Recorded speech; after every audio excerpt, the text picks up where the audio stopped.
நமக்கு வேண்டியப்பட்ட ஒருத்தர் அவர் ஒரு கோழி பண்ணை வச்சுருந்தார்.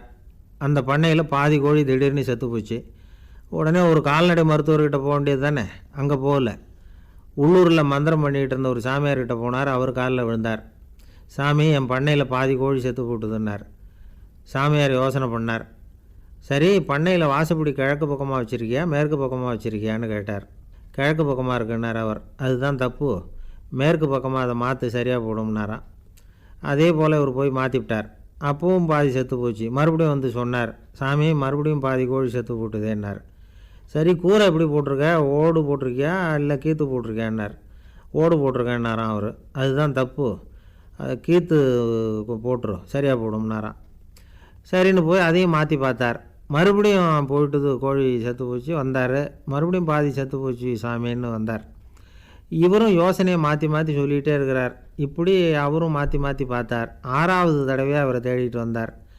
அந்த சமயத்தில் இவர் ரொம்ப தீவிரமாக யோசனை பண்ணி பார்த்துட்டு, அது சரிப்பா, நீ என்கிட்ட சளைக்காமல் வந்துக்கிட்டு இருக்கிற, நானும் யோசனை சொல்லிகிட்டு இருக்கேன். இப்போவும் வந்து உங்ககிட்ட சொல்கிறதுக்கு என்கிட்ட யோசனை நிறையா இருக்குது. ஆனால் சோதிக்கிறதுக்கு உங்ககிட்ட கோழி இல்லையே, என்ன பண்ணுறது அப்படின்னாராம் இவர். ஒரு தெருவில் சில சிறுவர்கள் விளையாடிக்கிட்டு இருந்தாங்க. ஏதோ ஒரு உயரமான கல்லை நடுத்தெருவில் வச்சு அதை சுற்றி சுற்றி ஓடி வந்துக்கிட்டு இருக்கிறாங்க. அது என்ன விளையாட்டோ அவங்களுக்கு தான் தெரியும். கொஞ்ச நேரம் அப்படி விளையாடிக்கிட்டு இருந்தவங்க விளையாடி முடித்ததும் அந்த கல்லை நடுத்தெருவில் அப்படியே விட்டுவிட்டு அவங்கவுங்க வீட்டுக்கு ஓடி போட்டாங்க. அதுக்கப்புறம் அந்த வழியாக 2 பெண்கள் பேசிக்கிட்டே வந்தாங்க. பேச்சு சுவாரஸ்யத்தில் நடுத்தெருவில் இருந்த அந்த கல்லை கவனிக்கலை. காலில் இடிச்சுட்டுது, லேசாக ரத்தம் வந்துட்டுது, வலி தாங்கலை. காலில் இடிச்சுக்கிட்ட பொண்ணு திட்ட ஆரம்பிச்சுட்டுது. வர வர ஊர் உலகம் ரொம்ப கெட்டு போச்சு, யாருக்கும் பொறுப்பே கிடையாது பாரு, இப்படி நடுத்தருவில் பொறுப்பு இல்லாமல் இப்படி கல்லை போட்டு வச்சுருக்குறாங்களே, இது நியாயமா அப்படின்னு சொல்லி இந்த சமூகத்தை கடுமையாக விமர்சனம் பண்ணிக்கிட்டே அவங்க போயிட்டாங்க. கொஞ்ச நேரம் கழித்து ஒரு வாலிபன் அந்த வழியாக வந்தான். அந்த கல்லை பார்த்தான், நின்னான். ஒரு நிமிஷம் யோசனை பண்ணான். என்ன பண்ணலாம்னு பார்த்தான். தன்னுடைய வீரத்தையும் பலத்தையும் காட்டணும்னு நினச்சான். பின்னாடி போனான். அப்புறம் வேகமாக ஓடி வந்து ஒரு சின்ன ஹை ஜம்ப், அப்படியே துள்ளி குதித்தான். துள்ளி குதித்து தாண்டி அந்த பக்கமாக போய் விழுந்தான். அப்படியே விசில் அடிச்சுக்கிட்டு அவன் பாட்டுக்கு நடந்து போகிறான். அடுத்தபடியாக ஒரு காதல் ஜோடி அந்த வழியாக வந்தது. நடுத்தெருவில் கல் கண்ணில் பட்டது. அவங்க 2 பேரும் ரொம்ப நெருக்கமாக சேர்ந்து வந்துக்கிட்டு இருக்கிறாங்க. நடுவில் கல் இருக்கிறதுனால கொஞ்ச நேரம் 2 பேரும் விலகி மறுபடியும் இந்த பக்கம் வந்து சேர்ந்து போகணும். கொஞ்ச நேரம் நாம் பிரிய வேண்டி இருக்குதே அப்படின்னு வருத்தத்தோடு முணுமுணுத்துக்கிட்டே இந்த பக்கம் வந்தாங்க. அதுக்கப்புறம் வழக்கம் போல் சேர்ந்து அவங்க பாட்டுக்கு எதிர்காலத்தை பற்றி கற்பனை பண்ணிக்கிட்டே போயிட்டாங்க. கடைசியாக அந்த வழியாக பார்வை இல்லாத ஒருத்தர் வந்துக்கிட்டு இருக்கார். அவர் கையில் வழக்கமாக வச்சுருக்கிற அந்த ஊன்றுகோல், கையில் இருக்கிற அந்த ஊன்றுகோலால் தனக்கு முன்னாடி அப்படியும் இப்படியும் அப்படியே தட்டிக்கிட்டு பார்த்துக்கிட்டே அவர் மெதுவாக நடந்து வந்துக்கிட்டு இருக்கிறார். வழியில் இருக்கிற அந்த கல் தட்டுப்பட்டுது. உடனே நடுத்தெருவில் ஒரு கல் இருக்குங்கிறத அவர் புரிஞ்சுக்கிட்டார். உடனே குனிஞ்சார். அந்த கல்லை தடவி பார்த்து எடுத்தார். தெரு ஓரமாக கொண்டுட்டு போய் போட்டார். அதுக்கப்புறம் அவர் பாட்டுக்கு அவர் வழியில் நடந்து போனார். இப்போது இதில் பல பேர் வந்தாங்க போனாங்க. இவங்களில் பார்வை உள்ளவங்க யார், பார்வை இல்லாதவங்க யார்? இப்படி ஒரு கேள்வி கேட்டால் என்ன பதில் சொல்ல முடியும்? கொஞ்சம் யோசித்து பார்த்தா இன்றைக்கி பல பேர் இப்படி தான் இருந்துக்கிட்டு இருக்கிறோம். ஒரு ஆள் பார்க்குறதுக்கு பெரிய மனுஷன் மாதிரி இருக்கார். ஒரு தெரு வழியாக நடந்து வந்துக்கிட்டு இருந்தார். இருட்டு நேரம். வழியில் ஒரு பெரிய கல் கிடந்தது, கருங்கல். பார்த்தார். கொஞ்ச நேரம் யோசித்தார். போய் தூக்கி பார்த்தா ரொம்ப கனமாக இருந்தது. இன்னொரு ஆள் சேர்ந்தால் தான் தூக்க முடியும். இவர் உடனே ரோட்டோரமாக போய் ஒரு மரத்தடியில் உட்காந்துக்கிட்டார். 2 பக்கமும் பார்த்துக்கிட்டே இருக்கார், யாராவது வர்றாங்களான்னு. கொஞ்ச நேரத்தில் ஒருத்தர் வந்தார். இவருக்கு தெரிஞ்சவர். என்னங்க இந்த நேரத்தில் இங்கே உட்காந்துருக்குறீங்கன்னு கேட்டார் அவர். அதோ அந்த கருங்கல் அப்படின்னு சுட்டி காட்டினார். ஓ, அதை தூக்கி ஓரமாக போடணுமா? வாங்க 2 பேரும் தூக்கலான்னார் வந்தவர். நான் அதுக்காக உட்காந்துருக்கலேன்னார் இவர். பின்ன வேறு எதுக்காகன்னார் அவர். ஒரு மனுஷன் கருங்கல்லில் காலை இடிச்சுக்கிட்டான்னா எப்படி துள்ளுவான்னு பார்க்கணுங்கிறது எனக்கு ரொம்ப நாளாக ஒரு ஆசை, அதுக்காக தான் உட்காந்துருக்கிறேன் அப்படின்னாராம். என்னுடைய நண்பர் ஒருத்தர் ஆழ்ந்த சிந்தனையில் இருந்தார். என்ன யோசனை பண்ணுறீங்கன்னு கேட்டேன். தலைவர் ஆகணும்னு பார்க்குறேன், அதுதான் என்ன வழின்னு யோசிச்சுக்கிட்டு இருக்கேன்னார். நான் கூட அது மாதிரி யோசித்து பார்த்தேன். அதுக்கப்புறம் அந்த யோசனையை கை விட்டுட்டேன் அப்படின்னோம். ஏன்னு கேட்டார். அதுக்கான தகுதிகள் நமக்கு இல்லைங்கிறது புரியுது. அது நமக்கு புரியறத விட நம்ம விட மற்றவங்களுக்கு நல்லா புரிஞ்சு போச்சு. அதனால் பேசாமல் கம்முன்னு இருந்துடுறது தான் நல்லது அப்படின்னோம். தலைவர் ஆகிறதுக்கு தகுதிகள் வேறு உண்டோ அப்படின்னு கேட்டார். அவர் யதார்த்தமாக தான் கேட்குறார். நாங்கள் உடனே எங்ககிட்ட இருந்த ஒரு புஸ்தகத்தை எடுத்து அவர்கிட்ட கொடுத்தோம். படித்து பாருங்கன்னு.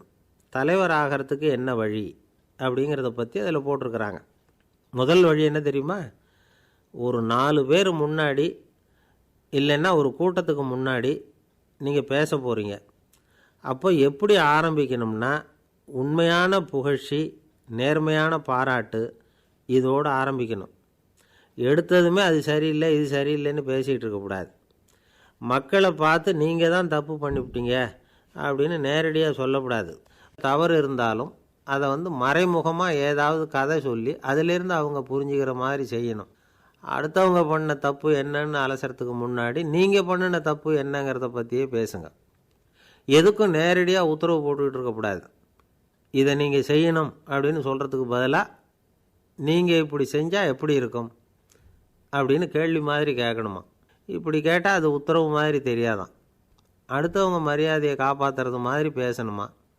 உங்கள் பேச்சு இன்னொருத்தரை அவமானப்படுத்துறது மாதிரி இருக்கக்கூடாதான். ஏண்டா இவங்ககிட்ட போய் மாட்டிக்கிட்டோம்னு யாரும் நினச்சிடக்கூடாது. ஒவ்வொரு சின்ன வளர்ச்சியையும் பாராட்டணும். வெற்றி சாதாரணமாக இருந்தாலும் பாராட்டாமல் இருந்துடக்கூடாது. பாராட்டும் பொழுது தாராளமாக இருக்கணும். குறை சொல்லும் பொழுது கவனமாக இருக்கணும். வாய்க்கு வந்தபடி பேசிவிட்டால் அதுக்கப்புறம் வகையாக மாட்டிக்கிட்டு முழிக்க வேண்டியிருக்கும். நீங்கள் பேசுகிறது இன்னொருத்தருக்கு ஒரு கௌரவத்தையும் மரியாதையும் உண்டு பண்ணுறது மாதிரி இருக்கணும். நீங்கள் பேசுகிறது அடுத்தவங்களுக்கு இருக்கிற கொஞ்ச நெஞ்ச மரியாதையும் எடுத்து விடுறது மாதிரி இருக்கக்கூடாது. உங்கள் பேச்சை கேட்டால் கேட்குறவங்களுக்கு ஒரு ஊக்கம் வரணும், உற்சாகம் வரணும். தவறு எதுவாக இருந்தாலும் அதை சுலபமாக திருத்திக்கலாம், சரி பண்ணிக்கலாங்கிறது மாதிரி இருக்கணும் உங்கள் பேச்சு. அடுத்தவங்களை சந்தோஷப்படுத்துங்க. உங்கள் யோசனையை கேட்டு நடந்துக்கிறதுனால அந்த சந்தோஷம் அவங்களுக்கு கிடைக்கணும். இந்த தகுதியெல்லாம் உங்ககிட்ட இருந்தால் நீங்கள் ஒரு சிறந்த தலைவராகலாம் அப்படின்னு அந்த புஸ்தகத்தில் போட்டிருக்குது. இந்த காலத்தில் தலைவர் ஆகிறதுக்கு வேறு சில தகுதிகள்லாம் கூட தேவைப்படுது. ஒரு புள்ள தன்னுடைய அப்பா கிட்ட, அப்பா உன்ன மாதிரியே நானும் அரசியலில் சேரணும், தலைவர் ஆகணும்னு ஆசைப்படுறேன், இன்னையிலேருந்து எனக்கு அரசியல் பாடம் கற்றுக் கொடு அப்படின்னு கேட்டிருக்கான். அவரும் சரின்னு சொல்லிவிட்டு ஒரு பெரிய ஏணியை எடுத்துகிட்டு வந்தாராம். ஒரு செவுத்தில் சாத்தினார். இந்த ஏணியில் ஏறி உயர போய் அங்கே பரன் மேலே இருக்கிற ஒரு புத்தகத்தை எடுத்துகிட்டு வாடான்னு இருக்கார். மகனை பார்த்து, அப்பா ஏணி ரொம்ப உயரமாக இருக்குது, நீ ஜாக்கிரதையாக இதை பிடிச்சிக்கோ, நான் ஏறி போகிறேன் அப்படின்னு நான் பையன். பயப்படாத, நான் பார்த்துக்கிறேன்னார் அப்பா. பையன் ஏணியில் ஏறினா உச்சிக்கு போனதும் அப்பா கையை எடுத்துட்டார். ஏணி அப்படியே சரிஞ்சுட்டுது. பையன் பொத்துன்னு கீழே விழுந்துட்டான். இடுப்பை பிடிச்சிக்கிட்டே எழுந்திரிச்சான். என்னப்பா இது, இப்படி என்னை ஏற விட்டுட்டு கையை விட்டுட்டியே, இப்படி கைவிடலாமா அப்படின்னு கத்தியிருக்கான். அப்பா நிதானமாக சொன்னாராம், அவசரப்படாதேப்பா, அரசியலில் இதுதான் முதல் பாடம், பெத்த அப்பனாக இருந்தாலும் அவனை நம்பாதே அப்படின்னு உபதேசம் பண்ண ஆரம்பித்தார். அன்பாக இருக்கணும்னு அநேக பெரியவங்க சொல்லியிருக்கிறாங்க. நாமளும் அதை கேட்டுவிட்டு அன்பு காட்டுறதுக்கு தயாராக தான் இருக்கிறோம். அதை வாங்கிறதுக்கு தான் ஆளை காணும். இருந்தாலும் அன்பில் எத்தனையோ வகை உண்டு. அதை சரியாக புரிஞ்சுக்கிட்டு அதுக்கப்புறம் அன்பு காட்ட ஆரம்பிக்கணும். வகையை புரிஞ்சிக்காமல் அன்பு காட்டினா வம்புல மாட்டிக்க வேண்டியது தான். அன்புன்னா சாதாரணமாக நினச்சி விடாதீங்க. அதில் எவ்வளோ விதம் தெரியுமா? இரக்கம், கருணை, காருண்யம், பந்துத்துவம், பட்சம், பாசம், நேசம், விசுவாசம், அபிமானம், காதல், பக்தி, இப்படி பல விதமாக அதை பற்றி சொல்லி வச்சுருக்கிறாங்க பெரியவங்க. இந்த வார்த்தைகள்லாம் நாம் கேள்விப்பட்டது தான். இருந்தாலும் அதுகளுக்குள்ளே என்ன வித்தியாசம்னு கேட்டால் சரியாக சொல்ல தெரியாது. அதனால் இந்த வார்த்தைகளுக்கெல்லாம் பெரியவங்க என்ன விளக்கம் சொல்கிறாங்கன்னு இப்போ பார்க்கலாம். எளியவர்கள் மேலே செலுத்துகிற அன்பு இருக்குது பாருங்கள், அதுக்கு இரக்கம்னு பேர்.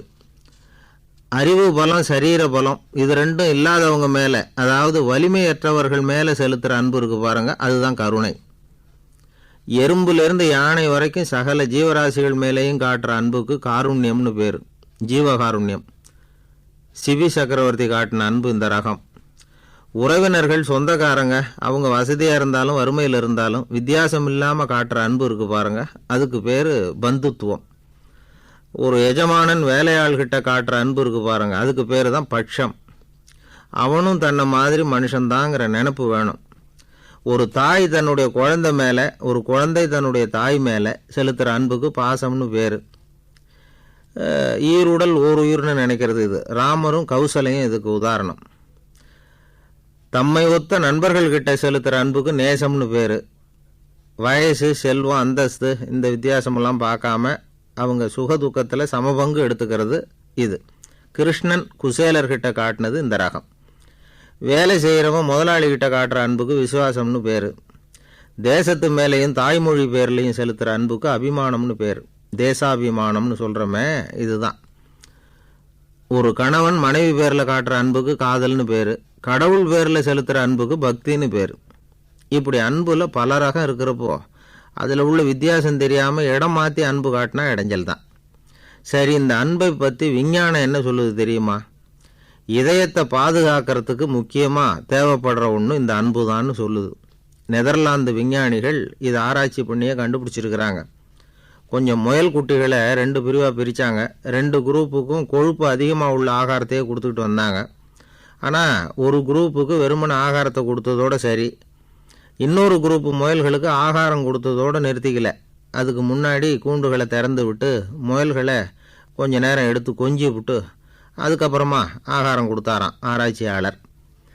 இந்த குரூப்புக்கு இதய பாதிப்பு 60% குறைச்சலாக இருந்துதான்.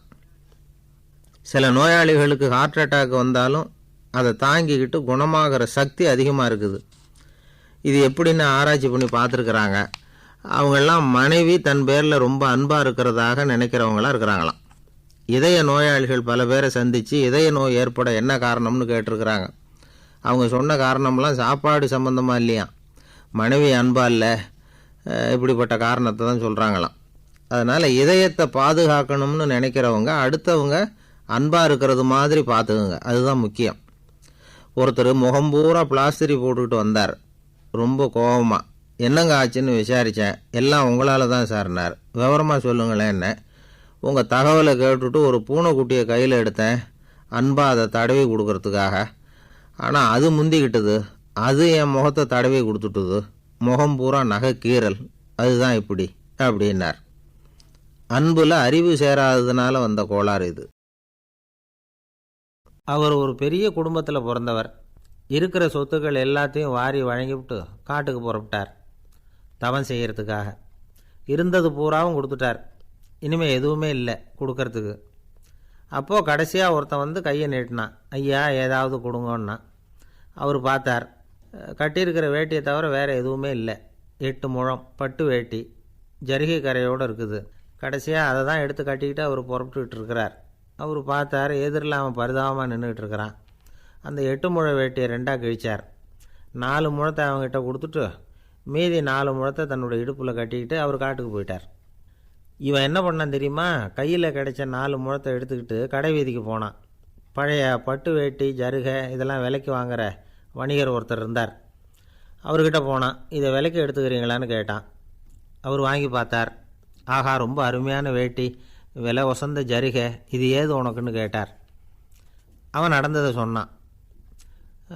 அப்படின்னா ஒன்று செய், இந்த வேட்டியோட இன்னொரு பாதியையும் மெதுவாக வாங்கிட்டு வந்துரு, உனக்கு நிறைய பணம் தரேன் அப்படின்னார் அந்த வணிகர். இவன் கொஞ்சம் யோசனை பண்ணி பார்த்தான். கொஞ்சம் இருங்க, அதை வந்துவிட்றேன் அப்படின்னு சொல்லிவிட்டு நேராக காட்டுக்கு போனான். அவர் எங்கே இருக்காருன்னு தேடி கண்டுபிடிச்சான். அவர் ஒரு இடத்துல தவக்கோலத்தில் இருக்கிறார். கட்டியிருந்த இடைவேட்டியும் அவரை அறியாமலே நழுவி கீழே விழுந்து கிடக்குது. இவனுக்கு ரொம்ப வசதியாக போச்சு. அவரை கேட்க வேண்டிய அவசியமே இல்லை. மெதுவாக சத்தம் போடாமல் அடிமேல் அடி வச்சு நெருங்கினான். அவர் கண்ணை மூடிக்கிட்டு அவர் பாட்டு நின்றுக்கிட்டு இருக்கார். இவன் மெதுவாக போய் கீழே கிடந்த அந்த துணியை எடுத்துக்கிட்டு சத்தம் போடாமல் திரும்பி நடந்தான். அப்படி கொஞ்சம் தூரம் நடந்திருப்பான். அப்படி ஓட ஆரம்பிக்கிற சமயத்தில் அவன் காலில் கீழே கிடந்த முள் ஒன்று நறுக்குன்னு தைச்சி விட்டுது. வலி தாங்க முடியாமல் அம்மான்னு கத்திவிட்டான். இந்த சத்தத்தினால கண்ணை மூடி நின்றுக்கிட்டு இருந்த அவர் தவம் கலைஞ்சிது. மெதுவாக கண்ணை திறந்து பார்க்குறார். தன் இடையில இருந்த வேட்டி அவன் கையில் இருக்குது. இப்போ அவர் நினைக்கிறாராம், இந்த வேட்டி மேலே நான் வச்ச ஆசை அல்லவா அவனை வந்து திருடன் ஆக்கிவிட்டுது அப்படின்னு நினச்சாரான். இது எப்பேற்பட்ட மனநிலைங்கிறத கொஞ்சம் யோசிச்சு பாருங்கள். தான் ஒரு பொருள் மேலே வைத்த பற்று இன்னொரு மனிதன் திருடனாக ஆகிறதுக்கு காரணமாயிட்டுதே அப்படின்னு நினைக்கிறார். அப்படி நினச்ச அவர் யார் தெரியுமா? அவர் தான் மகாவீரர். இழந்துட்டேங்கிறியே, நீ என்னத்தை கொண்டு வந்த இங்கே இழக்கிறதுக்கு? நீ என்னத்தை உண்டாக்குன இது அழிஞ்சுட்டுதுன்னு சொல்கிறதுக்கு? இது அவருடைய சிந்தனை. இன்றைக்கி நம்ம சிந்தனையெல்லாம் வேறு மாதிரி இருக்குது. ஒருத்தன் நடுத்தெருவில் உட்காந்து அழுதுகிட்டு இருந்தான். அந்த வழியாக வந்தவர் கேட்டார், ஏன்ப்பா அழற அப்படின்னு கேட்டார். 5 ரூபா சார், இந்த இடத்துல விழுந்துட்டுது, ரொம்ப நேரமாக தேடுறேன், கிடைக்காது போல இருக்கு அப்படின்னா. எப்போ தொலைஞ்சுது அப்படின்னு கேட்டார்.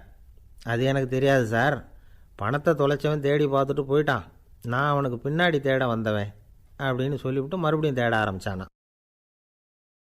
அமெரிக்க ஜனாதிபதி ஆப்ரஹாம் லிங்கன் ஒரு நாள் தன்னோட கோச்சு வண்டியில் தலைநகரான வாஷிங்டனுக்கு போயிட்டுருக்கிறார். கோச்சு வண்டி ஒரு சாலையில் போயிட்டுருக்கு. அந்த சாலைக்கு ஒரு பக்கத்தில் பயங்கரமான சதுப்பு நிலம். சதுப்பு நிலம்னா அது புதைகுழி, புதை மணல்ங்கிறோம்ல, அது மாதிரி. அந்த சதுப்பு நிலத்தில் யாராவது மாட்டிக்கிட்டா அவ்வளவுதான், ஆளை கொஞ்சம் கொஞ்சமாக உள்ளே அமுக்கிவிடும், தப்பிச்சு கரையிறது கஷ்டம். அப்படிப்பட்ட நிலம் அது. ஆப்ரஹாம் லிங்கன் ஏதோ ஒரு முக்கியமான அரசாங்க வேலையாக போயிட்டு திரும்பி வந்துக்கிட்டு இருக்கிறார். அதனால் அந்த சமயத்தில் அவர் விலை உசந்த ஆடைகளை அணிஞ்சிருக்கிறார். அப்படி அவர் அந்த கோச்சு வண்டியில் வந்துக்கிட்டு இருக்கிறாரு. அந்த சமயத்தில் ஒரு காட்சி அவர் கண்ணில் பட்டுட்டுது. என்ன தெரியுமா? ரோட்டுக்கு பக்கத்தில் இருந்த சதுப்பு நிலத்தில் ஒரு இளம் பன்றிக்குட்டி சிக்கிக்கிட்டு தவிச்சிக்கிட்டு இருக்குது, பரிதாபமாக கத்திக்கிட்டு இருக்குது. அதை பார்த்தார் லிங்கன். அவருக்கு என்ன மாதிரி ஆயிட்டுது. உடனே வண்டியை நிறுத்த சொன்னார், கீழே இறங்கினார். தன்னோட விலை உசந்த ஆடைகளை பற்றி லட்சியம் பண்ணவே இல்லை. தனக்கே ஆபத்து வரலாம்ங்கிறத பற்றியும் கவலைப்படலை. தான் ஒரு குடியரசுத் தலைவருங்கிறத பற்றியும் அவர் நினச்சி பார்க்கல. நேராக அந்த சதுப்பு நிலம் பக்கமாக போனார். அந்த சேத்துல இறங்கி பன்றிக்குட்டியை காப்பாற்றி கரைக்கு கொண்டுகிட்டு வந்து சேர்த்துட்டார். அதுக்கப்புறம் நிம்மதியாக கோச்சு வண்டியில் ஏறி வெள்ளை மாளிகைக்கு வந்து சேர்ந்தார். ட்ரெஸ்ஸு, உடம்பு பூரா சேறு சகதி. பார்க்குறவங்களுக்கெல்லாம் ஆச்சரியமாக போச்சு. அவங்களுக்கு ஒன்றும் புரியல. இவர் நேராக ட்ரெஸ்ஸு மாற்றிக்கிறதுக்காக போனார். கோச்சு வண்டி ஓட்டிகிட்டு வந்தவங்கிட்ட போய் எல்லோரும் கேட்டாங்க, என்ன ஆச்சு அப்படின்னு. அவர் வர்ற வழியில் நடந்த விவரத்தை சொன்னார். ஆப்ரஹாம் லிங்கனுடைய இந்த இறக்க குணத்தை எல்லாரும் பாராட்டினாங்களாம், புகழ்ந்தாங்களாம். ஆனால் இதுக்கு லிங்கன் என்ன பதில் சொன்னார் தெரியுமா? தயவு பண்ணி இந்த புகழ்ச்சியான பேச்சையெல்லாம் ஒதுக்குங்க, அதெல்லாம் வேணாம். அந்த சின்ன பிராணி சகதியில் மாட்டிக்கிட்டு துடிச்சிக்கிட்டு இருந்தது, அதை பார்த்தேன். உடனே என்னுடைய இதயத்தில் ஒரு முள் தைச்சது மாதிரி ஒரு உணர்வு. அந்த முள்ளை பிடுங்கி எறிஞ்சேன், அவ்வளவுதான். உண்மையில் அந்த பிராணிக்கு நான் உதவினேங்கிறத விட எனக்கு ஏற்பட்ட இன்னலை போக்கிட்டேன் அப்படிங்கிறது தான் உண்மை. அதுதான் பொருத்தம். அப்படி இருக்கிறப்போ இதில் புகழறதுக்கு என்ன இருக்குது அப்படின்னாராம் ஆப்ரஹாம் லிங்கன். எவ்வளவு யதார்த்தமான வார்த்தைகள் பாருங்கள். இந்த காலத்தில் நம்மளையும் பல பேர் அப்படி உண்டு. நீச்சல் தெரியாத ஒரு ஆள் தண்ணியில் இறங்கிட்டான். தண்ணி ஆழம்ங்கிறது அப்புறமா தான் தெரிஞ்சுது. தத்தளிக்க ஆரம்பிச்சிட்டான், வாழ் வாழ்னு கத்துறான். கரையில் நின்றுக்கிட்டு இருந்த ஒருத்தர் இதை பார்த்தார். உடனே அவருக்கு இதயத்தில் முள் தைச்சது மாதிரி ஒரு உணர்வு. உடனே குபீர்னு தண்ணியில் பாய்ஞ்சார். அவரை காப்பாற்றி கரைக்கு கொண்டுட்டு வந்து சேர்த்தார். இதை பார்த்துக்கிட்டு இருந்த இன்னொருத்தர் காப்பாற்றின அந்த ஆளை பாராட்டி புகழ்ந்தார். என்ன புகழாதீங்க சார் அப்படின்னார் அவர். ஏன்னு கேட்டார் இவர். நான் அந்த ஆளை ஏன் காப்பாற்றினேன் தெரியுமா? அவன் நேற்றுக்கு என்கிட்ட 300 ரூபா கடன் வாங்கியிருக்கிறான். இவன் தண்ணியில் போட்டான்னா நான் கொடுத்த கடனும் தண்ணியில் போடும், அதனால தான் விழுந்து காப்பாற்றினேன் அப்படின்னா அந்த ஆள். ஒருத்தர் ரொம்ப அவசரமாக போய்கிட்டு இருந்தார். எங்கே சார் போகிறீங்கன்னு கேட்டோம்.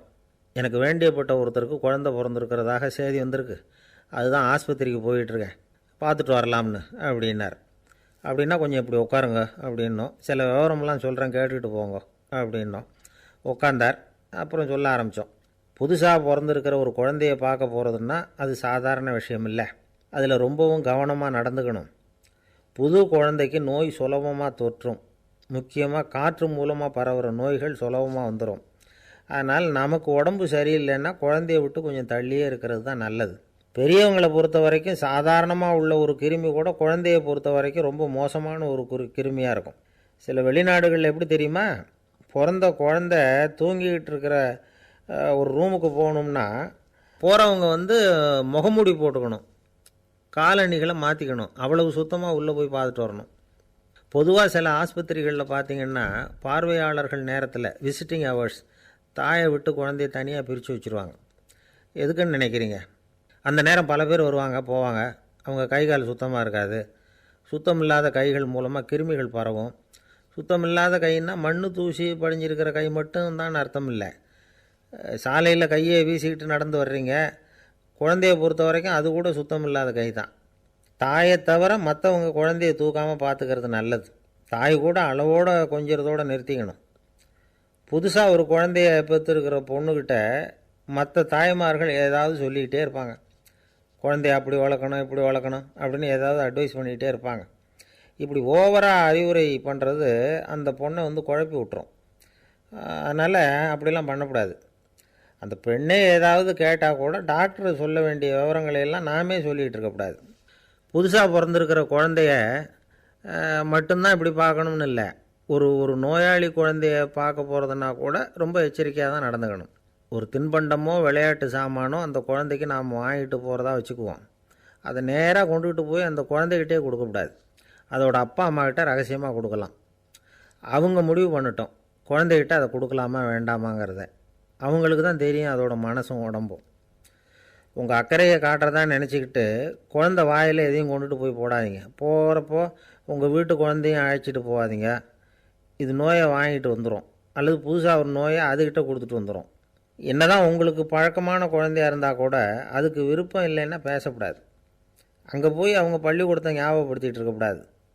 நோயில் இருக்கிறப்ப ஸ்கூலை பற்றி பேச அது விரும்பாது. ஆஸ்பத்திரியை விட்டு வெளியில் புறப்படுறப்போ குழந்தைகிட்ட சொல்லணும்னு அவசியம் இல்லை. அதோட அப்பா அம்மா கிட்ட சொல்லிவிட்டு புறப்பட்டா போதும். குழந்தை கோபிச்சிக்காது. சமூக சம்பிரதாயத்தை பற்றி அது கவலைப்படுறதில்ல. இப்படி எல்லா விவரமும் நம்ம எதிரில் உட்காந்துருந்தவங்ககிட்ட சொல்லி முடித்தோம். ரொம்ப நன்றி சார் அப்படின்னு சொல்லிவிட்டு அவர் புறப்பட்டார். குழந்தைங்க கொஞ்சம் வளர்கிற வரைக்கும் தான் நாம் எச்சரிக்கையாக இருக்கணும்னு இல்லை, வளர்ந்த பிறகு இன்னும் எச்சரிக்கையாக இருக்கணும். ஒரு பையன் பள்ளிக்கூடத்துலேருந்து திரும்பி வீட்டுக்கு வந்தான். முகம் பூரா நகத்தால் கீறி இருந்தது. அப்பா பார்த்து பயந்துட்டார். யாருடா உன்னை இப்படி பண்ணது அப்படின்னார். என் கூட படிக்கிற இன்னொரு பையன்னா. நாளைக்கு உன் கூட பள்ளிக்கூடத்துக்கு வர்றேன், நீ எனக்கு அவனை அடையாளம் காட்ட முடியுமான்னார். அது ரொம்ப சுலபம் நான் பையன். எப்படின்னார் அப்பா. அவன் காதில் ஒன்று கையோடு எடுத்துகிட்டு வந்திருக்கிறேன், இதோ என் பையில் தான் வச்சுருக்கேன் அப்படிங்கிறான் அந்த பையன். ஒருத்தர் இருக்கார், நல்ல உத்தியோகத்தில் தான் இருக்கிறார். ஆனால் எப்போ பார்த்தாலும் முகத்தை வெறுப்பாக வச்சுருப்பார். அப்படியே வருவார் போவார். ஏன் சார் இப்படி இருக்கிறீங்க அப்படின்னு விசாரித்தோம். ஏன்டா இந்த வேலைக்கு வந்தோம்னு இருக்குது சார் அப்படின்னார். உங்கள் வேலை உங்களுக்கு பிடிக்கலையா அப்படின்னு கேட்டோம். இல்லைன்னார். இப்படிப்பட்டவங்க வெற்றிகரமான வாழ்க்கை வாழ முடியாது. இது நிபுணர்கள் கருத்து. வேலையை நேசிக்க தெரிந்தவர்கள் வெற்றி பெறுவார்கள் அப்படிங்கிறாங்க அவங்க. எந்த துறையாக இருந்தாலும் சரி, அந்த துறையில் வெற்றிகரமாக இருக்கிறவங்கள விசாரித்து பாருங்கள். எனக்கு என்னுடைய வேலை ரொம்ப பிடிக்கும் அப்படின்னு சொல்கிறவங்களாக தான் இருப்பாங்க. அப்படி இருந்தால் தான் அது வெற்றிகரமாக இருக்க முடியுது அவங்களால. ஒருத்தனுக்கு பிடித்தமான பொழுதுபோக்கே அவனுடைய தொழிலாக இருந்துட்டுதுன்னா அவனை மாதிரி கொடுத்து வச்சவன் வேறு யாரும் இல்லை அப்படிங்கிறார் பெர்னாட் ஷா. ஒரு தடவை மன்னர் ஹுமாயூன் உயிரை தண்ணீர் மொண்டு ஊற்றுகிற தொழிலாளி ஒருத்தர் காப்பாற்றினாராம் அந்த ஹுமாயூன் உயிரை. உடனே மன்னர் கேட்டிருக்கார், உனக்கு என்ன வேணும்னாலும் கேளு தரேன், உயர் பதவி வேணுமா அப்படின்னு கேட்டாராம். மன்னா, மக்களின் தாகம் தீர்க்கக்கூடிய இந்த பணியை விட உயர்ந்தது உண்டா அப்படின்னாராம் அந்த தொழிலாளி. அவரால் அவருடைய வேலையை நேசிக்க முடிஞ்சுது, அதனால் மகிழ்ச்சியாக இருக்க முடிஞ்சுது. நாமெல்லாம் அப்படி இல்லை. வேலை கிடைக்கிற வரைக்கும் கிடைச்சா போதும் அப்படின்னு இருக்கோம். கிடைச்சதுக்கப்புறம் ஏன்டா இந்த வேலைக்கு வந்தோம்னு ரொம்பவும் அழுத்துக்குவோம். சரி, நாம் இருக்கிற இடத்துல நாம் வெற்றிகரமாக இருக்க வழி உண்டா அப்படின்னா உண்டுன்னு சொல்கிறாங்க. அதாவது மன இயல் நிபுணர்கள் இருக்கிறாங்க இல்லையா, அவங்க அதுக்கு முக்கியமாக 6 வழிகள் சொல்கிறாங்க. நீங்கள் ஒரு அலுவலகத்தில் வேலை பார்க்குறவரா அப்படின்னா இதை கேளுங்க. அதாவது உங்கள் மேலதிகாரி எதிர்பார்ப்புக்கு தகுந்த மாதிரி உங்கள் வேலை இருக்குதா? அப்படி இல்லைன்னா முதல்ல உங்கள் வேலையின் தரம் உயரணும். உங்களுக்கு மேலே கீழே வேலை பார்க்குற பணியாளர்கள்கிட்ட நல்ல விதமாக பழகிறீங்களா? அந்த உறவு முறையில் ஏதாவது குறை இருந்தால் அதை கண்டுபிடிச்சி சரி பண்ணுங்கள். நம்பிக்கைக்கு உரியவர் அப்படின்னு நீங்கள் பேர் எடுக்கணும். நீங்கள் எடுக்கிற முடிவு நல்ல முடிவாக தான் இருக்கும் அப்படின்னு அடுத்தவங்க சொல்லணும். உங்கள் தோற்றத்துக்கு முக்கியத்துவம் கொடுங்க. இது மனம் உடல் ரெண்டும் சம்மந்தப்பட்டது. அதனால் மனசையும் ஆரோக்கியமாக வச்சுருக்கணும், உடம்பையும் ஆரோக்கியமாக வச்சுருக்கணும். உங்களுடைய நிர்வாகம் செயல்படுற விதத்தை நல்லா புரிஞ்சு வச்சுக்கணும். உங்களுடைய நிர்வாகம் இப்போ ஒரு காரியம் செய்யுதுன்னு வச்சுங்க, ஏன் அப்படி செய்யுது, எதுக்காக அப்படி செய்யுது, அதனுடைய குறிக்கோள் என்ன, அது நீடிக்கிறதுக்கு காரணம் என்ன, இதையெல்லாம் தெரிஞ்சுக்கணும். சிரிப்புக்கு வஞ்சகம் பண்ணக்கூடாது. நல்லா சிரிக்கணும், அப்போ தான் அது திரும்ப கிடைக்கும். கடந்த கால தோல்வியை பற்றி கவலைப்படக்கூடாது. முதலாளி விருப்பம் தெரிஞ்சு நடந்துக்கிறது நல்லது தான். அதுக்காக காக்கா பிடிக்கணுங்கிற அவசியம் இல்லை. உங்களுக்கு ஒரு பொறுப்பான வேலை கிடைக்குது, உடனே சத்தம் குழப்பம் அப்படின்னு சூழ்நிலையை இறுக்கமாக ஆக்கிடக்கூடாது. எந்த சூழலையும் இயல்பாக கையாளக்கூடியவர் அப்படிங்கிறத காட்டணும். இதெல்லாம் உங்கள் துறையில் நீங்கள் வெற்றி பெற நிபுணர்கள் சொல்கிற யோசனைகள். இவ்வளவு விவரமும் சொல்லிவிட்டு ஒருத்தரை பார்த்து கேட்டோம், இப்போ சொல்லுங்கள், நீங்கள் செய்கிற வேலை உங்களுக்கு பிடிச்சிருக்குதா அப்படின்னோம். ரொம்ப ரொம்ப பிடிச்சிருக்குது அப்படின்னார். சரி, என்ன செஞ்சிகிட்டு இருக்கிறீங்க அப்படின்னு கேட்டோம். சும்மா தான் இருக்கிறேன் அப்படின்னார் அவர். அள்ள அள்ள குறையாதது அட்சய பாத்திரம், அது நமக்கு தெரியும், கேள்விப்பட்டிருக்கிறோம். ஆனால் போட போட நிரம்பாத ஒரு பாத்திரம் உண்டு. அது என்ன தெரியுமா? நம்மளில் பல பேர்கிட்ட அந்த பாத்திரம் உண்டு. அதுதான் பேராசை அப்படிங்கிற பாத்திரம்.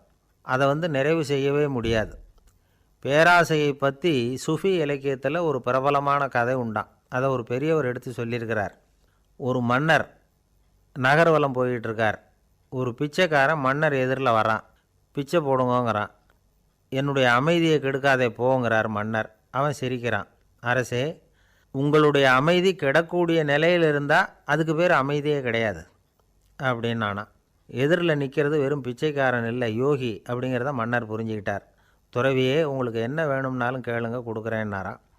அந்த துறவி மறுபடியும் சிரிக்கிறார். அரசே, உங்களால் முடியாததையெல்லாம் கொடுக்க முடியும்னு சத்தியம் செய்யாதீங்க அப்படின்னார். மன்னருக்கு கோபம் வந்துட்டுது. என்ன இவர் இப்படி சொல்கிறாரே அப்படின்னு நினச்சார். நகர்வலத்தை பாதியிலேயே நிறுத்தினார். வாங்க அரண்மனைக்குன்னார். துறவியை அழைச்சிக்கிட்டு அரண்மனைக்கு வந்துட்டார். துறவி தன்கிட்ட இருந்த பிச்சை பாத்திரத்தை நீட்டினார். இது நிறைய எனக்கு பொற்காசுகள் வேணும் அப்படின்னாராம். அவ்வளவு தானா, இது ஒரு பெரிய காரியமா அப்படின்னு கையை தட்டினாராம் மன்னர். ஒரு பெரிய தாம்பாளம் நிறைய பொற்காசுகள் சேர்ந்தது. அதை அள்ளி போட்டார். போட போட அந்த பிச்சை பாத்திரம் நிரம்பவே இல்லை.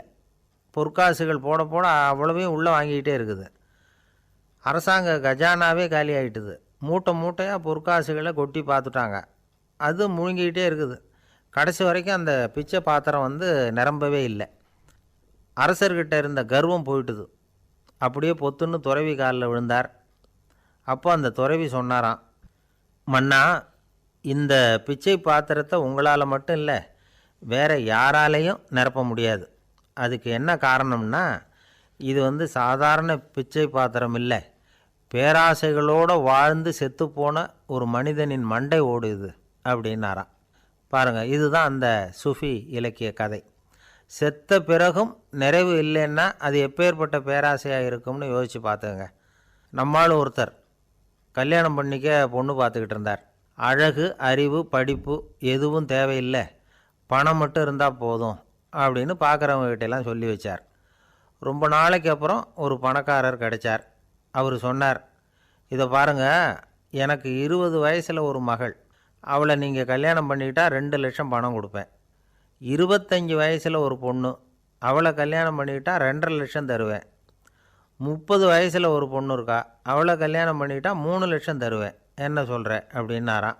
இவன் கொஞ்ச நேரம் யோசித்து பார்த்துருக்கான். அதுக்கப்புறம் மெதுவாக அவரை நிமிர்ந்து பார்த்து, ஏன் சார், உங்ககிட்ட 50 வயசில் ஏதாவது பொண்ணு இருக்கா அப்படின்னு கேட்டானான். ஒருத்தர் ரொம்ப அவசரமாக வந்தார். சார், மனுஷன் நிம்மதியாக இருக்கிறதுக்கு என்ன வழின்னு கேட்டார். சீக்கிரமாக ஒரு கல்யாணத்தை பண்ணிங்க, எல்லாம் சரியாக போடும் அப்படின்னோம். அவர் ஒரு மாதிரியாக பார்த்தார். ஏற்கனவே எனக்கு கல்யாணம் ஆகிட்டுது சார், அதனால தானே நிம்மதியாக இருக்கிறதுக்கு வழி கேட்குறேன் அப்படின்னார். சரி, இவர் ஒரு மாதிரியான கேஸ் அப்படின்னு நினச்சிக்கிட்டு நம்மக்கிட்ட இருந்த ஒரு சின்ன புத்தகத்தை அவர்கிட்ட தூக்கி கொடுத்தோம். இதை படித்து பாருங்கன்னு. கல்யாணத்துக்கு பிறகும் சந்தோஷமாக இருக்கிறதுக்கு என்ன வழி அப்படிங்கிற கேள்விக்கு அந்த புத்தகத்தில் விளக்கம் இருந்தது. கணவன் மனைவிக்குள்ளே சிக்கல் வராமல் இருக்கிறதுக்கு அதில் சில வழிகளை சொல்லி கொடுத்துருக்குறாங்க. அதெல்லாம் என்னென்ன அப்படிங்கிறத இப்போ பார்க்கலாமா? குடும்பம்னு இருந்தால் கோபம் வரதான் செய்யும். அது வந்துட்டு போட்டும் பரவாயில்ல. ஆனால் அந்த கோபம் ஒரே நேரத்தில் 2 பேருக்கும் வந்துடாமல் பார்த்துக்கணும். ஒரு சமயத்தில் யாராவது ஒருத்தர் தான் கோபப்படணும், அடுத்தவங்க அமைதியாக இருக்கணும்.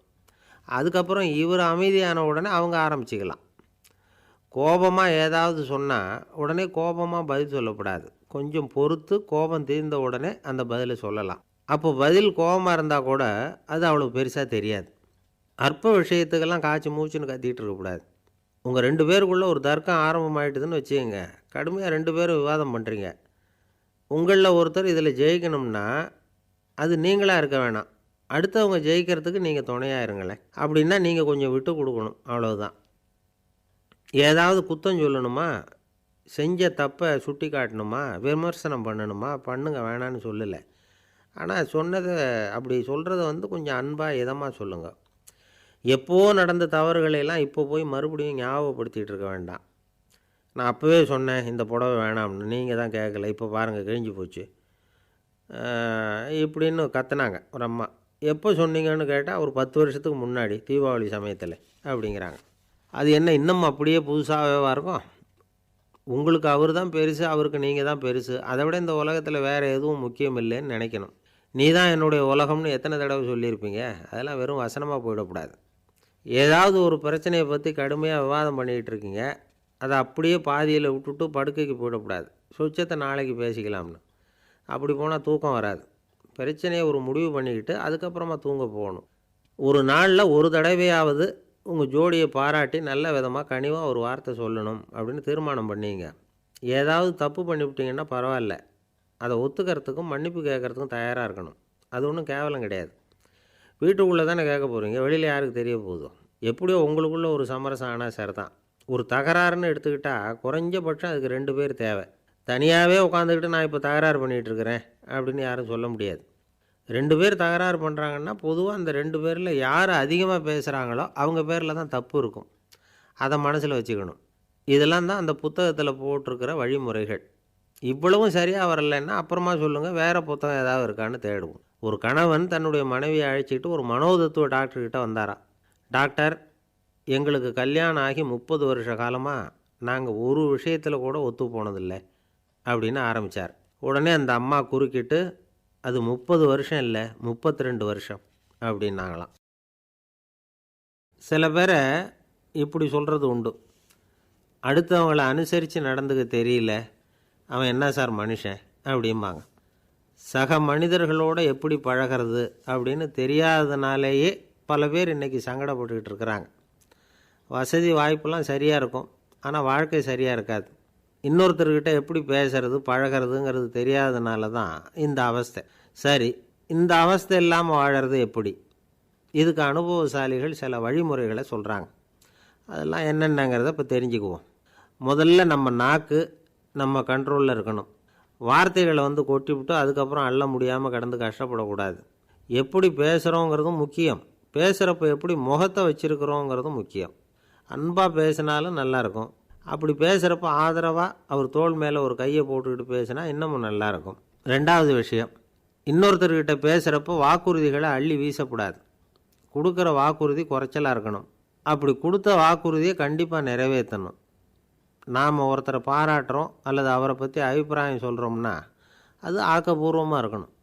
நம்ம பாராட்டு அல்லது விமர்சனம் அடுத்தவருடைய முன்னேற்றத்துக்கு உதவுறது மாதிரி இருக்கணும். நாம் சொல்கிறத கேட்டுட்டு அவன் தலையில் கையை வச்சுட்டு உட்காந்துடக்கூடாது.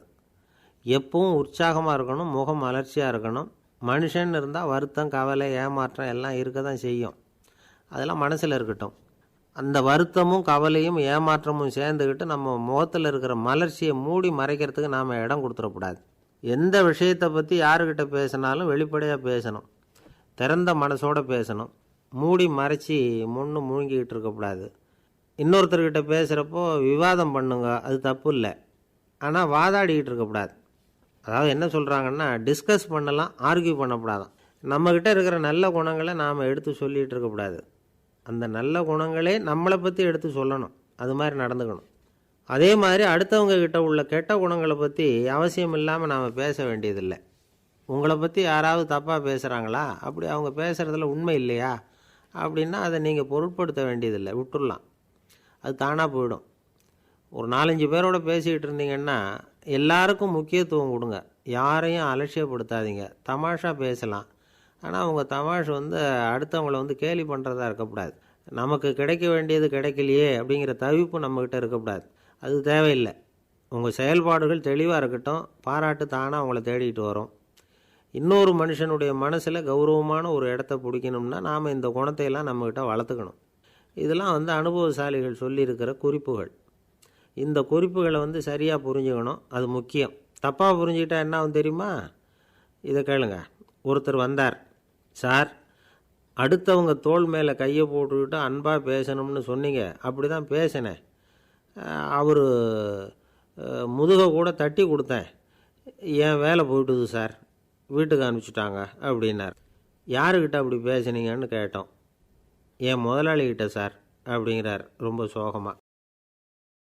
இந்த உலகமே ஒரு நாடக மேடை, நாம் எல்லாரும் நடிகர்கள். இது ஞானிகள் சொல்கிறது. இது ஒரு பக்கம் இருக்கட்டும். இந்த உலகத்துக்குள்ளே எத்தனையோ நாடக மேடைகள், எத்தனையோ நடிகர்கள், எத்தனையோ நாடகங்கள். இதெல்லாம் எப்படி ஆரம்பமாச்சு? அதுதான் இன்றைக்கி தகவல். அதாவது ஆதி மனிதன் பேச ஆரம்பிக்கிறதுக்கு முன்னாடி சைகையாலேயே எல்லாத்தையும் சொல்லிகிட்டு இருந்தான். அதனால் அப்போவே நடிப்பு ஆரம்பமாயிட்டுது. முதல்ல ஒரு வேட்டையைத்தான் அவன் நடித்து காட்டியிருப்பான். இவன் எப்படி போனான், எதிரில் மிருகம் எப்படி வந்தது, அதோடு எப்படி சண்டை போட்டான், எப்படி அடித்து கொண்டுகிட்டு வந்தான், இதை அப்படியே மற்றவங்களுக்கு நடித்து காட்டியிருப்பான். ஏன்னா மொழி கிடையாது. இந்த காலத்துலலாம் நாடகங்களில் நடிக்கிறவங்கள நடிகர்கள்ங்கிறோம். ஒரு காலத்தில் இவங்களுக்கு என்ன பேர் தெரியுமா?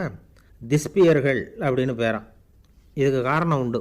அதாவது 2000 வருஷத்துக்கு முன்னாடி கிரீஸ் நாட்டில் திசிபியஸ் அப்படின்னு ஒரு ஆள் இருந்தான். அவன் ஒரு பெரிய நாடக கலைஞன். அவன் சில இளைஞர்களை சேர்த்துக்கிட்டான், பயிற்சி கொடுத்தான், நாடக குழுவை உருவாக்கினான். நடிகர்களையும் நாடகத்துக்கு தேவையான பொருள்களையும் ஏற்றிக்கிட்டு போகிறதுக்கு ஒரு வண்டியையும் தயார் பண்ணான். அந்த வண்டியிலேயே அவன் கிரேக்க நாடு பூராவும் சுற்றினான். ஊர் ஊராக நாடகம் போட்டான். ஒரு ஊருக்கு போனதும் அங்கே நாடகம் நடத்த தியேட்டர் இருக்கா அப்படிங்கன்னெல்லாம் பார்க்குறதில்ல அவன். ஏன்னா அப்போலாம் தியேட்டர்னா என்னென்ன தெரியாது. நாடகம்னா அது ஒரு மூடிய கொட்டைக்குள்ளே தான் நடத்தணுங்கிறது அப்போ யாருக்குமே தோணலை. இந்த வண்டி போகும், அதுவே ஒரு பகுதி அப்படியே ஒரு மேடை மாதிரி விரிச்சிக்கும். அதில் ஏறி நின்றுக்கிட்டு நாடகத்தை நடித்து காட்டுவாங்களாம். மக்கள்லாம் எதிரில் தரையில் உட்காந்து அதை பார்த்துக்கிட்டு இருக்கிறது. உலகத்தின் முதல் நடமாடும் தியேட்டர் இது தானே. இந்த திசிபியஸ் தான் முதலாக உலகத்தில் நாடகங்கிற பொழுதுபோக்கை நடத்தி காட்டினவன் அப்படின்னு சொல்கிறாங்க. அவன் சொந்தமாக நாடகம் எழுதுனான், நடித்தான், நாடகத்தை இயக்கினான். அதனால தான் அவனை first man of the theatre அப்படின்னு சொல்லுவாங்க. அவன் தான் நாடக மேடையின் முன்னோடி. கிரேக்கர் காலத்திலேயே நாடக ஆசிரியர்கள், நடிகர்கள், ரசிகர்கள் இவங்கள்லாம் உருவாயிட்டாங்களாம். நாடகத்தின் சரித்திரத்தில் இந்த 3 பிரிவும் ரொம்ப முக்கியம். அதாவது கிரேக்க தியேட்டர்கள்லாம் திறந்த வெளி மேடைகள் தான். பெரும்பாலும் மலைச்சரிவுகள், அதுவே படிப்படியாக பண்ணியிருப்பாங்க. கீழே அரைவட்ட வடிவில் மேடை, அதுக்கு ஆர்கெஸ்ட்ரான்னு பேர். பிற்காலத்தில் இதில் உட்காந்து இசைக்குழுவினர் வாய்ச்சதுனால இசைக்குழுவுக்கே ஆர்கெஸ்ட்ராங்கிற பேர் வந்துட்டுது. இப்போது கிரேக்க தியேட்டர்களில் ஒன்று, அதோட காலம் கிமு 340. அதை இன்னமும் பாதுகாத்து வச்சுருக்கிறாங்களாம். எபிடாரஸ் அப்படிங்கிற இடத்துல அது இருக்குதான். இன்னமும் அந்த தியேட்டரை பயன்படுத்திக்கிட்டு வர்றாங்களாம். சிறந்த கிரேக்க நாடகங்கள்லாம் அங்கே நடிக்கிறாங்களாம். ஆரம்ப காலத்திலேயே கட்டணம் கிடையாது. அப்புறம் பின்னாடி தான் நுழைவு கட்டணம்லாம் அப்படியே வந்துட்டு தான். நடிகர்கள் பளபளப்பான ஆடைகள் உடுத்தியிருப்பாங்களாம். இந்த குதிகால் உயர்ந்த காலணிகள் போட்டிருப்பாங்களாம். இதெல்லாம் பழைய குறிப்புகள். பலவிதமான உருவங்களில் மாஸ்க் அப்படின்னு சொல்லப்படுற முகமூடி. அதனால் ஒரே நடிகர் பல வேடங்களில் நடிக்கிறது உண்டான். ஆரம்பத்தில் பெண் நடிகர்கள் கிடையாது, எல்லாம் ஆண் நடிகர்கள் தான். ரோமானியர்கள் தான் முதல் நிரந்தர நாடக மேடையை கட்டினவங்க. அதுதான் முதல் தியேட்டர். கிமு 1048 காலகட்டத்தில் பாம்பிங்கிற நகரத்தில் அதை கட்டியிருக்கிறாங்களாம். கிரேக்க ரோமானிய தியேட்டர்களின் அடிப்படையிலேயே இந்த இத்தாலிய வடிவமைப்பாளர்கள் இந்த குதிரை லாட வடிவில் ஒரு ஆடிட்டோரியத்தை உருவாக்கினாங்களாம். இப்படி அதை பற்றி நிறைய தகவல் இருக்குது. 1576 லண்டனில் இந்த பின்ஸ்பர்ரி, அப்புறம் இந்த பில்ட்ஸில், அப்புறம் ஜேம்ஸ் இப்படிங்கிறவர் முயற்சியால் தான் இங்கிலாந்தில் முதல் தியேட்டர் உருவாச்சான். அப்படி ஒருத்தர் இருந்தாராம். உலக நாடக மேடையின் வரலாறு இதுதான். அதாவது இப்போல்லாம் அறிவியல் வளர்ச்சி அதிகமாகிட்டுது. திரைப்படம், தொலைக்காட்சி எல்லாம் வந்தாச்சு. ஒவ்வொரு வீடுமே ஒரு குட்டி தியேட்டர் மாதிரி ஆகிட்டுது. தொலைக்காட்சி முன்னாடி உட்காந்து எழுந்திருக்கவே மனசு வர்றதில்லை. ஒரு அம்மா ஒரு மனோதத்துவ டாக்டரை தேடிட்டு வந்தாங்களாம் இந்த காலத்தில். டாக்டர், எங்கள் வீட்டுக்காரர் எப்போ பார்த்தாலும் டிவி முன்னாடி உட்காந்துக்கிட்டு அதையே வெறிச்சு பார்த்துக்கிட்டு இருக்கிறார், உத்து பார்த்துக்கிட்டு இருக்கார், எனக்கு சந்தேகமாக இருக்குன்னாங்களாம். இது மனக்கோளாறு இல்லைங்க, ஆர்வக்கோளாறு, அவ்வளவுதான், இதுக்காக பயப்படாதீங்கன்னாரான் டாக்டர். அப்படி இல்லை டாக்டர், டிவி ஓடும் பொழுது நாம் எல்லாம் அதை பார்க்குறோம் சரி, ஆனால் அவர் அப்படி இல்லை, டிவியை நிறுத்தினதுக்கு அப்புறமும் அதையே உத்து பார்த்துக்கிட்டு உட்காந்துருக்கிறார், அதனால தான் சந்தேகப்பட்டு உங்ககிட்ட வந்தேன் அப்படின்னாங்களாம். ஒரு சின்ன பையன் வந்தான். அவனை பார்த்து ஒரு கேள்வி கேட்டோம். ஏன்ப்பா உங்கள் வீட்டில் அம்மா புத்திசாலியா அப்பா புத்திசாலியா அப்படின்னு. அவன் அலட்சியமாக நம்மளை பார்த்து சிரிக்கிறான். என்ன சார் இது, இந்த காலத்தில் இது கூட தெரியாமல் இருக்கிறீங்களே அப்படிங்கிறான். ஒரு சின்ன பையன் நம்மளை பார்த்து இப்படி கேட்டு விட்டானே அப்படின்னு நினைக்கிறப்போ நமக்கு ஒரு மாதிரி ஆகிடும். அதுக்கப்புறம்தான் இந்த தாத்தா பாட்டிலாம் சொல்கிற ஒரு கதை ஞாபகத்துக்கு வந்தது. அது என்ன கதை தெரியுமா? ஒரு ஊரில் ஒரு அம்மாவும் பிள்ளையும் இருந்தாங்களாம். அந்த மகனுக்கு திடீர்னு தேசாந்திரம் போய் வரணும்னு ஆசை வந்துட்டுது. ஊராக போய் சுற்றி பார்க்கணுங்கிற ஆசை. அந்த அம்மாவுக்கு இது பிடிக்கல. மகனை பிரிஞ்சு இருக்கிறதுக்கு அவங்க மனசு இடம் கொடுக்கல. வேணாப்பான்னு சொல்லி பார்த்தாங்க, அவன் கேட்கல. திடீர்னு புறப்படவும் செஞ்சுட்டான். சரி, இனிமேல் அவனை தடுக்க முடியாதுன்னு முடிவு பண்ணிட்டாங்க அந்த அம்மா. இருந்தாலும் புத்திசாலித்தனமாக ஒரு யோசனை பண்ணாங்க. மகனை கிட்டத்தில் கூப்பிட்டாங்க. அவங்ககிட்ட சொன்னாங்க, இதை பாருப்பா, நீ தேசாந்திரம் போகிறதுன்னு தீர்மானம் பண்ணிவிட்ட, அதை நான் தடுக்கலை, போயிட்டு வந்துடும். ஆனால் போகிறதுக்கு முன்னாடி எனக்கு ஒரு வாக்குறுதி கொடுத்துட்டு போ அப்படின்னாங்க. போகிறப்போ ராத்திரியாக இருந்தாலும் பகலாக இருந்தாலும் சரி, புளிய மரத்து நிழலில் தான் தங்கணும். திரும்பி வர்றப்போ இரவும் பகலும் நீ வேப்ப மரத்து நிழல்லே தங்கணும் அப்படின்னாங்க. சரி, அப்படியே செய்கிறேன்னு சொல்லி வாக்குறுதி கொடுத்தான் பையன். புறப்பட்டு போனான். போகிற வழியில் புளிய மரத்து நிழல்லே தங்கினான், தூங்கினான். அப்படி போய்கிட்டே இருந்தான். 7ஆவது நாள் அவன் உடம்பு சுகமில்லாமல் போயிட்டுது. ரொம்பவும் பலவீனமாயிட்டான். இனிமேல் நடக்க முடியாதுங்கிற நிலைமை வந்துட்டுது. யோசித்து பார்த்தான். சரி, இதுக்கு மேலே போக வேண்டாம் அப்படின்னு முடிவு பண்ணிவிட்டு திரும்பி வர ஆரம்பிச்சிட்டான். திரும்பி வர்றப்போ வழியில் வேப்ப மரத்து நிழல்லையே தங்கி வந்தான். நாளுக்கு நாள் உடம்பு சரியாக வந்துட்டுது. 7ஆவது நாள் வீட்டுக்கு சேர்றான். உடம்பு பழையபடியே கலகலப்பாயிட்டுது. பூரண சுகம். தேசாந்திரம் போன பையன் திரும்பி வந்துட்டானே அப்படின்னு அந்த அம்மா ஆச்சரியப்படலை. ஏன்னா அவங்களுக்கு தெரியும் இப்படி ஆகும்னு. பையன் சீக்கிரமாக திரும்பி வரணுங்கிறதுக்காக தான் அவங்க அந்த யோசனையை சொன்னாங்க. என்ன விஷயங்கிறதையும் அவங்களே சொன்னாங்க. மகனே, புளிய மரத்து நிழல் உடம்புக்கு உஷ்ணத்தை கொடுக்கும், சீக்கம் உண்டாக்கும். அதனால் நீ தொடர்ந்து புளிய மரத்து நிழலில் தங்கினாவே நோய்க்கு ஆளாயிட்ட. அதனால் பயணத்தை முடிச்சுக்கிட்டு திரும்பி வரணுங்கிற முடிவுக்கு வந்துட்ட. திரும்பி வர்றப்போ நீ தங்கினது வேப்ப மரத்து நிழல். அது உடம்புக்கு குளிர்ச்சியை தரக்கூடியது, நோயை தீர்க்கக்கூடியது.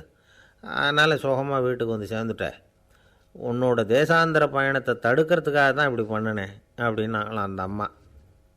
பார்த்தீங்களா அம்மாவோட புத்திசாலித்தனத்தை? அப்பாவாக இருந்தால் இப்படியா பண்ணுவார்? ஒரு அப்பா பையன்கிட்ட 10 ரூபா கொடுத்து இதை எடுத்துக்கிட்டு அடுத்த ஊருக்கு போய் அங்கே இருக்கிற மாமா கிட்ட இதை கொடுத்துட்டு வாடா, வழியில் எங்கேயாவது மரத்தடியில் படுத்து தூங்கி விடாதே அப்படின்னு எச்சரிக்கை பண்ணி அனுப்புனாராம். பையனுக்கு எச்சரிக்கையாக வாழறது எப்படிங்கிறத கற்றுக் கொடுக்கறதுக்காக இப்படி பண்ணார். அவன் பணத்தை வாங்கிட்டு போனான். அப்பா சொன்னதை மறந்துட்டு ஒரு மரத்தடியில் படுத்து தூங்கிட்டான். அவனுக்கு தெரியாமல் அவன் பின்னாடியே போன அப்பா அவன் கையில் இருந்த அந்த 10 ரூபாயை நைஸாக எடுத்துகிட்டு வந்துட்டார். அவன் பையில் தானே வச்சுருந்தான், அது தெரியாமல் எடுத்துகிட்டு வந்துட்டார். அவன் தூங்கிக்கிட்டு இருக்கான். எடுத்துகிட்டு ஒரு மறுபடியும் வீட்டுக்கு வந்துட்டார். பையன் முழிச்சுக்கிட்டு பையை தடவி பார்க்குறான், பணத்தை காணும். அழுதுகிட்டே திரும்பி வந்தான். அப்பா கிட்ட விஷயத்த சொன்னான். அப்பா சிரிச்சுக்கிட்டே சொன்னார், அதுக்கு தான்ப்பா ஆரம்பத்திலேயே எச்சரிக்கை பண்ணினேன், இனிமேலாவது நீ ஜாக்கிரதையாக இருக்கணும் அப்படிங்கிறதுக்காக தான் இப்படி பண்ணினேன். அந்த பணம் எங்கேயும் போயிடலை, நான் தான் அதை உனக்கு தெரியாமல் எடுத்து வச்சிருக்கிறேன். இதோ பாரு அப்படின்னு சொல்லிக்கிட்டு சைடு பாக்கெட்டில் கையை விட்டார். அது ஓட்டையாக இருக்குது. அதை எவனோ ஏற்கனவே கத்திரிச்சு எடுத்துகிட்டு போட்டான். இப்போ அப்பா முகத்தில் அசடு வழிஞ்சுதான். ஒரு அரசனும் அமைச்சரும் ஒரு நாள் ரொம்ப சாவகாசமாக பேசிக்கிட்டு இருந்தாங்களாம். அரசன் அமைச்சரை பார்த்து ஒரு கேள்வி கேட்டிருக்கார். ஏங்க அமைச்சரே, ஆசை இல்லாத ஒரு மனுஷனால் இருக்க முடியுமா அப்படின்னு. ஏன் முடியாது, துறவி அப்படிங்கிறவங்கெல்லாம் அப்படிப்பட்டவங்க தானே அப்படின்னாராம் அமைச்சர். அவங்கெல்லாம் உண்மையிலேயே ஆசையை விட்டவங்க தானா அப்படின்னு கேட்டாராம் ராஜா. அப்படி தான் இருக்கணும் அப்படின்னாராம் அமைச்சர். அப்படின்னா ஆசையே இல்லாத ஒரு உண்மையான துறவியை நான் பார்க்கணுமேன்னார். அது என்ன பிரமாதம், அதுக்கு நான் ஏற்பாடு பண்ணுறேன் அப்படின்னு விட்டார் இவர். சொல்லிவிட்டு உடனே புறப்பட்டு போனார். அங்கே தேடினார். அப்புறம் தான் அவருக்கு புரிஞ்சுது உண்மை துறவியை கண்டுபிடிக்கிறது எவ்வளவு கஷ்டமான காரியம்னு. இருந்தாலும் ராஜா கிட்ட சொல்லியாச்சே, உண்மை துறவியை காட்டுறேன்னு. இப்போ என்ன பண்ணுறது? ராஜா கிட்ட சொன்னபடி நடக்கலைன்னா அவருக்கு கோபம் வந்துடும். அமைச்சர் ஒரு யோசனை பண்ணார். அவருக்கு ஒரு வழி தெரிஞ்சுது. அதுதான் சரின்னு முடிவு பண்ணார். அதாவது அந்த ஊரில் அவருக்கு தெரிஞ்ச நாடக நடிகர் ஒருத்தர் இருக்கிறார், நல்லா நடிப்பார். அவரை போய் பார்த்தார். இதை பாருப்பா, எனக்காக நீ ஒரு காரியம் செய்யணும்னார். என்னன்னு கேட்டார் அவர். நீ ஒரு துறவி மாதிரி கொஞ்ச நேரத்துக்கு நடிக்கணும். ராஜா வந்து உன்னை பார்த்துட்டு போகிற வரைக்கும் நடி, அது போதும். அதுக்காக உனக்கு 10,000 ரூபா தரேன் அப்படின்னார். அவர் எந்த காலத்தில் இவ்வளவு பணத்தை மொத்தமாக பார்த்துருக்கார். அதனால் உடனே சரின்னு ஒத்துக்கிட்டார். அமைச்சர் வந்து அரண்மனைக்கு திரும்பி வந்தார். என்ன அமைச்சரே, இன்னுமா ஒரு உண்மையான துறவி கிடைக்கலன்னார். உண்மையான துறவி ஒருத்தரை இப்போ தான் கொஞ்ச நேரத்துக்கு முன்னாடி பார்த்து பேசிவிட்டு வர்றேன். அவர் நம்ம ஊருக்கு வெளியில் குளத்தங்கரையில் உள்ள ஒரு ஆலமரத்துக்கு அடியில் உட்காந்துருக்கிறார் அப்படின்னார் இவர். அப்படின்னா உடனே புறப்படுங்க அப்படின்னார் ராஜா. பரிவாரங்களோடு புறப்பட்டார். அங்கே அந்த மரத்தடியில் அந்த ஆள் வேஷம் போட்டுக்கிட்டு துறவி மாதிரி உட்காந்துருக்கிறான். ராஜா நேராக போனார். அந்த துறவி காலில் பொத்துன்னு விழுந்து வணங்கினார். உடனே ராணி அவர் காலில் விழுந்தாங்க. அடுத்தபடியாக அமைச்சர் விழுந்தார். அவருக்கு தெரியும் இது நம்ம ஆள் தான்னு. இருந்தாலும் என்ன பண்ணுறது, நேரம். அப்புறம் பரிவாரங்கள்லாம் துறவி காலில் விழுந்து ஆசீர்வாதம் வாங்கிட்டாங்க. ராஜா அப்புறமா தங்கத்தட்டில் பொன்னையும் பொருளையும் வச்சு அந்த துறவிக்கிட்ட ரொம்ப பணிவாக நீட்டுறார். தாங்கள் தயவு பண்ணி இதை ஏற்றுக்கணும் அப்படின்னு வேண்டிக்கிட்டார். அந்த துறவி பற்றில்லாமல் அதை பார்த்தார். எல்லாத்தையும் திறந்துவிட்ட எனக்கு இதெல்லாம் எதுக்காக அப்படின்னு சொல்லி அதை மறுத்துட்டாராம். ஆஹா, உண்மையான துறவியை பார்த்துட்டோம் அப்படிங்கிற ஆனந்தம் அரசருக்கு. ரொம்ப நிம்மதியாக திருப்தியாக திரும்பி வந்தார் அரண்மனைக்கு. அதுக்கப்புறம் அமைச்சர் யாருக்கும் தெரியாமல் அந்த துறவிகிட்ட ஓடினார். சொன்ன பிரகாரம் பணத்தை நீட்டினார். இந்தாப்பா, நான் உங்ககிட்ட சொன்னபடி 10,000 ரூபா பணம் எடுத்துக்கோ அப்படின்னார். அந்த ஆள் ராஜா கிட்ட சொன்னது மாதிரியே எல்லாத்தையும் திறந்துவிட்ட எனக்கு இதெல்லாம் எதுக்காக வேணாம் அப்படின்னு விட்டாரான். நடித்த வரைக்கும் போதும்ப்பா, இனிமேல் இந்த நாடக வசனம்லாம் வேணாம், வேஷத்தை கலைச்சிரு, பணத்தை வாங்கிக்கோன்னார். இல்லைங்க, இது வேஷம் இல்லை, இது வசனமும் இல்லை, இது உண்மை. கொஞ்ச நேரம் துறவி மாதிரி நடித்ததுக்கே இந்த தேசத்து ராஜா, ராணி, அமைச்சர், பரிவாரங்கள் எல்லாம் என் காலில் விழுந்து வணங்குறாங்க. அப்படின்னா உண்மையான துறவியாக இருக்கிறது எவ்வளவு பெருமையான விஷயம். நான் உண்மையான துறவியாக ஆக போகிறேன், அப்படி முடிவும் பண்ணிட்டேன் அப்படின்னார் அந்த நடிகர். வேஷம் கூட எப்படிப்பட்ட விளைவுகளை உண்டு பண்ணுது பார்த்தீங்களா. நம்மால் ஒருத்தன் ரொம்ப வசதியாக தான் இருந்தான். ஒரு நாள் அவன் சொத்து பூரா திருட்டு போட்டுது. அதுக்கப்புறம் இவன் துறவி மாதிரி ஆகிட்டான். ஊர் ஊராக சுற்றினான். ஒரு குருநாதரை தேடி கண்டுபிடிச்சான். அவர்கிட்ட சீடனாக சேர்ந்துக்கிட்டான். அவனை பார்த்து ஒருத்தர் கேட்டார், நீ உண்மையான சீடன் தானான்னு. இல்லைங்க, சீடன் மாதிரி நடிச்சுக்கிட்டு இருக்கிறேன் அப்படின்னா. அது குரு துரோகம் இல்லையா அப்படின்னு கேட்டார் அவர். இல்லைங்க, நான் பண்ணது குரு துரோகம் இல்லை, என் குரு பண்ணது தான் துரோகம். என்னுடைய பணத்தை கொள்ளையடித்தது இவர் தான். அதை எங்கே வச்சுருக்காருன்னு கண்டுபிடிக்கிறதுக்காக தான் இவர்கிட்ட வந்து சீடனாக சேர்ந்துருக்கிறேன் அப்படின்னா.